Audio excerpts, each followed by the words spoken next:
traveling with that during that time, traveling gives me a great opportunity to carry our culture and our music around the world. So, and then played with Jimmy Buffett in '94 on a tour, every state in the United States.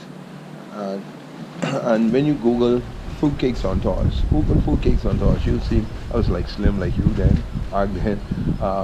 But it was a great opportunity. It was a great opportunity. We made a lot of money. You can make a lot of money in this culture. I traveled from here to St. Martin, traveled from here to London, traveled in China, you name it, France, Just playing music. and playing and getting paid for it. Halftime show Miami Dolphins, close out World Games in Edmonton, open up Carnival Learning Center in London, and many magazines. Should be on the front page magazine. I got the key for this city in Savannah, Georgia. I'm a deputy sheriff over there as well. On the 18th of March, in another couple of days, the people waiting on us now to celebrate with us. We have our own holiday over there. The 18th of March, our own holiday, where you have hundreds and hundreds of thousands of people waiting on us right in Savannah, Georgia. Church sisters waiting on us as well because we do church services. We go into schools. So this culture is so rich. It's unbelievable. And how many businesses are you hosting here in Nashville? Um, Actually, we have a junk canoe museum. We have a junk canoe shop. Then we have a cultural souvenir shop. Um, then we do shows. So it's just strictly junk canoe. It's, yeah, strictly junk canoe. And then I hop the island teaching it as well.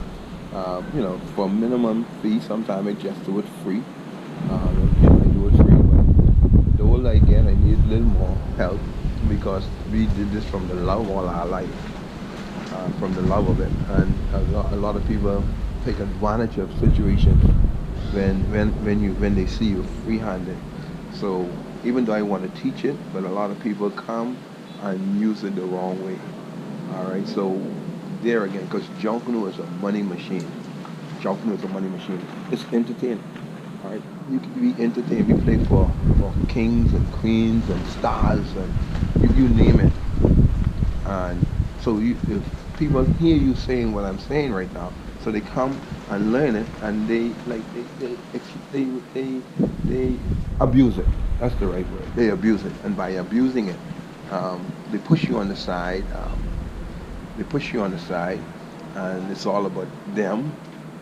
I would never say it's all about me. I learned from Mr. Gus Cooper, Mr. Paul Knowles, who's these the late senior guys, leaders of this country.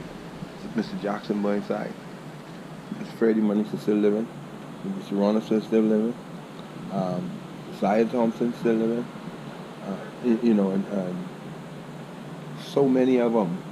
Mr. Vincent Gus Cooper, Sammy Thompson, one of the greatest ever design costumes in this country from the music makers who has passed on. So you have to lift your people up who you learn from.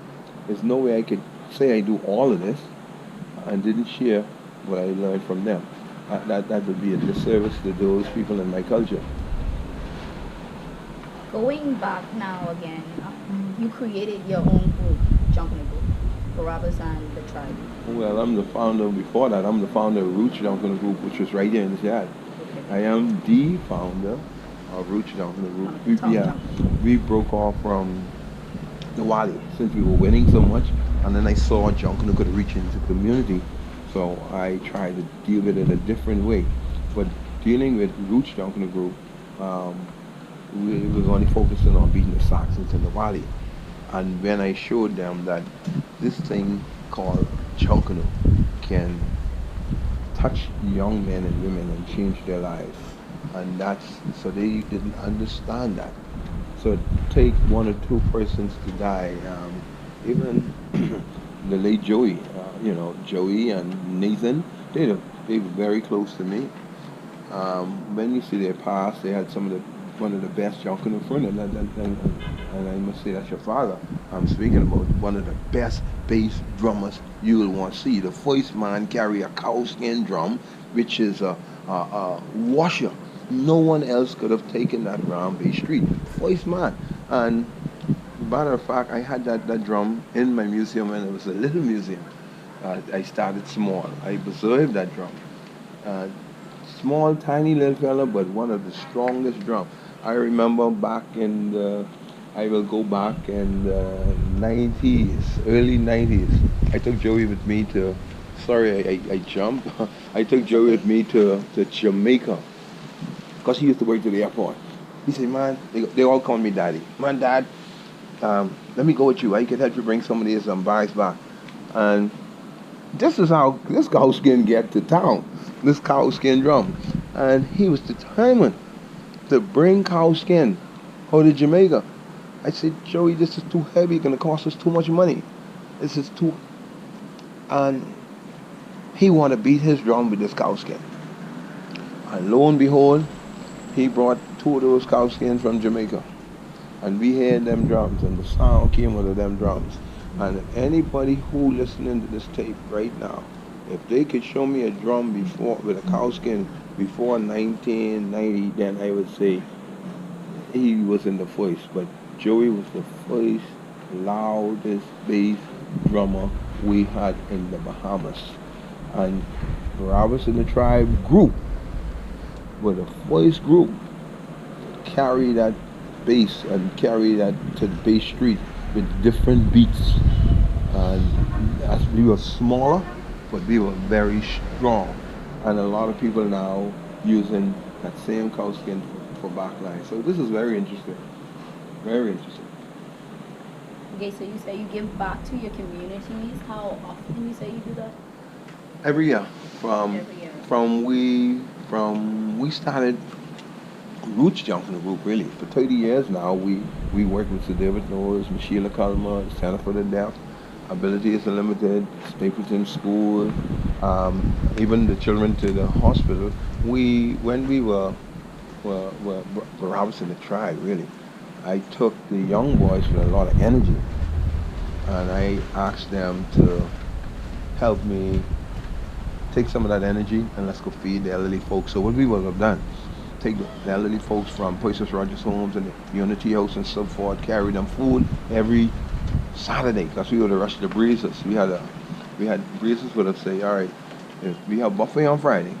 So if y'all could bring the pans and stuff and put them in, we'll give y'all all the food to feed the people if that's what y'all want to do. I said, what? So it was nothing for us buying the pans. So we'll pool our little money, buy pans and stuff with foil pans, and then we purchase a van from Batelco. We got one of those van auction from Batelco, and then I would have had the ones with the most energy in the community. I would pull them and let them drive and have them to deliver the food and go pick up the food and drop off. So what that did, they saw their mothers, probably their fathers, their uncles, their cousins, whoever, in these places. Right down to Smokey 007, one of the greatest singers here in the Bahamas. So, I have pictures with me and Smokey, be feeding Smokey in a home. So these things, when they saw that, it opened up their heart and to say, hey, look here, I want to do this more. And during that, it seems like it was being rough for me doing it, but that was the easiest part of my life because I had so many young people came in and want to do this. When we go into Sir David Knowles again to rush with the paraplegics, we did this for 30 years now with Sir David Knowles and Michelle Kalma.